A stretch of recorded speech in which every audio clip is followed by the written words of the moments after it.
IPS Mahi Sharma UPSC CSE topper and IS Anand Sharma UPSC CSE topper both have attained success in UPSC CSE 2023. Can you guess what's common between them?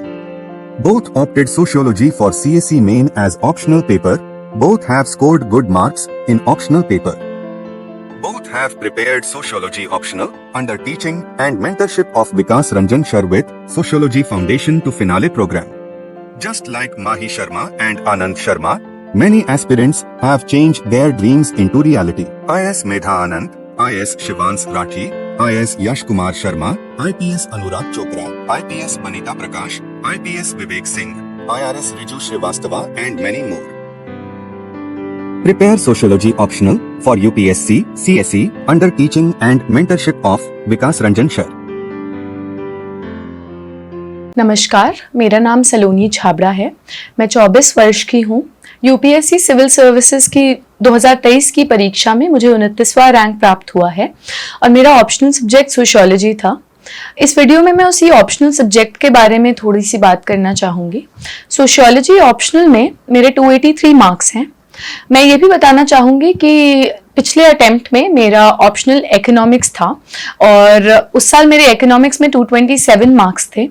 Although उस साल मैंने mains qualify किया था, but that was largely because of my GS and SA score. जब मेरा result आया तो मुझे ये रियलाइज हो गया था कि ऑप्शनल की इंपॉर्टेंस इस एग्जाम में काफी ज्यादा है एंड ऑप्शनल में स्कोर करे बिना आप एक टॉप रैंक एक्सपेक्ट नहीं कर सकते हैं या बहुत ही मुश्किल से वो अचीवमेंट हो पाएगी। तो इसी वजह से मैंने अपना ऑप्शनल स्विच किया। तो सोशियोलॉजी में मेरा कोई बैकग्राउंड नहीं रहा है, इसलिए मैं आपको थोड़ी अपनी बेसिक स्ट्रैटेजी जो रही है आफ्टर स्विचिंग, मेरा कोई बहुत हैवी टाइम इन्वेस्टमेंट भी सोशियोलॉजी में नहीं था, तो मेरी बहुत बेसिक स्ट्रैटेजी थी जिसके बारे में मैं आपको बताना चाहूंगी। जितना मुझे लगता है कि ये ऑप्शनल एक बहुत ही इजी ऑप्शनल है relative to some other optionals. 3-4 महीने की रिगरस प्रेप के साथ आप इस ऑप्शनल को लार्जली कवर कर सकते हो। हालांकि वो बात अलग है कि प्रीलिम्स और मेंस के बीच में टेस्ट राइटिंग और वैल्यू एडेड मटेरियल के लिए आपको काफी इन्वेस्ट करना पड़ सकता है, बट ये ऑप्शनल अगर ऐसे हम सोचें तो 3-4-5 महीने की मेहनत से आप एक अच्छा स्कोर ला सकते हो इस ऑप्शनल में। दूसरा बेनिफिट जो मुझे इस ऑप्शनल का लगा वो ये लगा कि ये optional largely observational in nature है। तो बहुत ही कम चीजें हैं जैसे थिंकर्स, स्कॉलर्स वगैरह जो आप डायरेक्टली आपको किताब से पढ़ने की जरूरत है और थोड़ा सा कॉम्प्लिकेटेड है कि समझने की जरूरत है, बट जो सब्जेक्ट्स और थीम्स पॉलिटिक्स, रिलीजन, कास्ट, इन सब से लेकर जो थीम्स आते हैं वो आप बहुत इजीली अपनी सोसाइटी में ऑब्जर्व करते हो। हालांकि उसमें भी थिंकर्स आपको डालने होते हैं, बट 3-4-5 बार आप उन थिंकर्स को पढ़ लेंगे तो वो बहुत इजीली रिटेन हो जाएंगे, क्योंकि वो थिंकर्स भी जो बात करते हैं वो वही बात करते हैं जो हम अपने अराउंड देखते हैं। तो ये थोड़ा सा सब्जेक्ट का बैकग्राउंड है। तो मेरी तैयारी और मेरी स्ट्रैटेजी जो इस ऑप्शनल की रही वो कुछ इस प्रकार रही। सबसे पहले मैंने अपनी ऑप्शनल की तैयारी शुरू करी जो नितिन सांगवान सर की बुक आती है एसेंशियल सोशियोलॉजी, उस किताब से मैंने अपनी तैयारी शुरू करी। इसके साथ साथ स्लीपी क्लासेस की वीडियोस मैंने सब्सक्राइब करी थी, तो उन वीडियोस को मैंने सिलेक्टिवली देखा। जहां पर भी मुझे कुछ प्रॉब्लम आ रही थी तो मैंने उन वीडियोस को रेफर किया। इसके साथ ही साथ एक प्रीवियस ईयर टॉपर रहे हैं शिवम चंद्रा सर, उनके मुझे नोट्स मिले, वन नोट पे जो नोट्स उन्होंने बना रखे थे, तो वो बहुत ही अच्छा स्केलेटन और लेआउट था मेरे लिए, बिकॉज मैं उनको अपने हिसाब से एडिट कर सकती थी एंड बहुत ईजी टू अंडरस्टैंड रहते हैं अगर कंप्यूटर नोट्स रहते हैं। तो मैंने उनके नोट्स को अपने नोट्स का लेआउट बनाया और उसी में एडिशन सब्ट्रैक्शन किया। इसके साथ मैंने इग्नू मटेरियल को रेफर किया। तो लार्जली मेरा मटेरियल बेस यही था।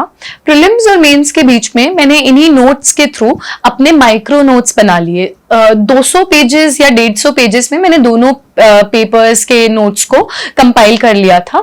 बहुत ही ज्यादा शॉर्ट नोट्स थे और वो ऐसे नोट्स थे जिसमें सिर्फ मेन बात जो मुझे आंसर में लिखनी है वही बातें थी, बट हर टॉपिक मैंने कवर कर लिया था क्योंकि मैं कुछ छोड़ना नहीं चाहती थी अपने ऑप्शनल को लेकर।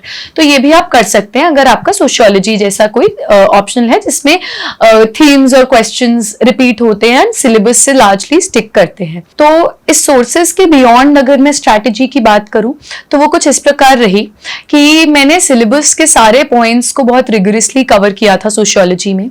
मैंने कोई भी चैप्टर को नहीं छोड़ा था। तो कुछ ऐसे चैप्टर्स रहते हैं जो हम ऑफन इग्नोर कर देते हैं क्योंकि वो बहुत बोरिंग रहते हैं, जैसे रिसर्च मेथड्स का एक चैप्टर है। तो आप प्लीज ऐसे चैप्टर्स को ना छोड़ें क्योंकि इन चैप्टर्स की importance, sampling methods, non sampling methods, ये सब बहुत ऑफन पूछे जाते हैं। Various ways of qualitative and quantitative observation, तो थिंकर्स तो हम सब अच्छे से कर लेते हैं बट इन चैप्टर्स को छोड़ देते हैं। तो मैं रेकमेंड करूंगी आप कुछ ऑप्शनल में कुछ भी छोड़े ना, स्पेशली अगर आपका छोटा ऑप्शनल है तो प्लीज उसको एंड टू एंड कवर कीजिए। इसके बियॉन्ड आप इग्नू मटेरियल को सिलेक्टिवली रेफर कर सकते हैं अगर किसी चीज में क्लैरिटी नहीं मिल रही है। काफी क्लैरिटी उस मटेरियल में मिल जाती है, उस मटेरियल से आप थोड़े थिंकर्स निकाल सकते हो, थोड़े एडिशनल वैल्यू एडेड पॉइंट्स निकाल सकते हो। तो किसी भी टॉपिक में आप अगर फंस रहे हो तो आप इग्नू मटेरियल को भी रेफर कर सकते हैं। तीसरी बात मैं कहना चाहूंगी कि सोशियोलॉजी जैसे ऑप्शनल में टेस्ट लिखना और आंसर्स लिखना बहुत ज्यादा इंपॉर्टेंट है। तो मैंने आंसर राइटिंग से रिवर्स लर्निंग करी थी अपने सोशियोलॉजी ऑप्शनल के लिए। साथ ही मैंने PYQs की भी आंसर राइटिंग अटेम्प्ट करी थी सोशियोलॉजी के लिए। तो ये चीज भी आप कर सकते हैं। एक और बात जो मैं एम्फसाइज करना चाहूंगी वो ये बात है कि आपको थिंकर्स के पीछे भागना नहीं है। आप कुछ थिंकर्स कवर कर लीजिए बट लार्जली अगर कोई कॉमन सेंसिकल टॉपिक है तो आप उसमें कॉमन सेंसिकल आंसर भी लिखेंगे एक दो थिंकर्स की बात करके, तो वो एक्सेप्टेबल रहेगा।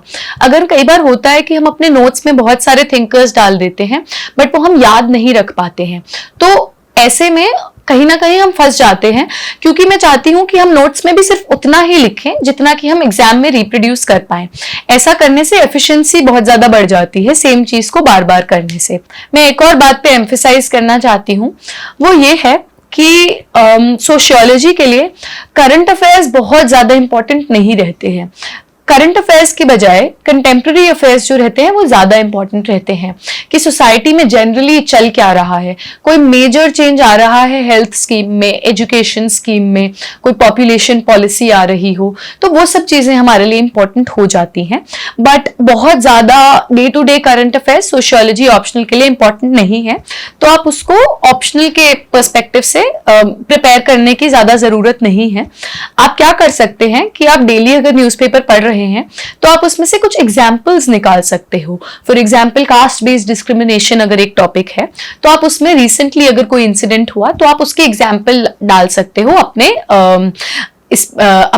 आंसर्स में और अपने नोट्स में, जो कि आप यूज कर सकते हो एक्चुअल एग्जाम में। लार्जली मेरी अप्रोच और स्ट्रैटेजी सोशियोलॉजी को लेकर यही रही। जाते जाते मैं एक बात और बताना चाहूंगी कि कुछ ऐसे टॉपिक्स हैं जो अल्टरनेट ईयर्स में यूजुअली सोशियोलॉजी के रिपीट होते हैं। ऐसे टॉपिक्स के लिए आप रेडीमेड आंसर्स भी बना सकते हैं, उसमें कोई बुराई नहीं है। आप इंट्रो कंक्लूजन्स पहले से प्रिपेयर कर सकते हैं। फॉर एग्जाम्पल अगर एक टॉपिक है north Indian kinship zone versus south Indian kinship zone, तो इसका आप टैबुलर फॉर्म में अपने नोट्स में आप इसको प्रिपेयर करके रख लीजिए और एज इट इज एग्जाम में वो पूछा जाता है हर अल्टरनेट ईयर या कुछ सालों में, तो आप उसको रिप्रोड्यूस एज इट इज कर सकते हैं। तो जितना हो सके आप ऑप्शनल के लिए specifically ready to use material भी रेडी कर सकते हैं।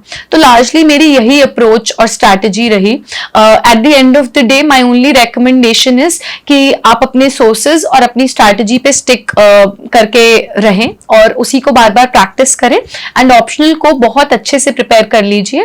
That is one of the easiest way to get an edge over other aspirants and all the very best to all the viewers of DKT. Thank you.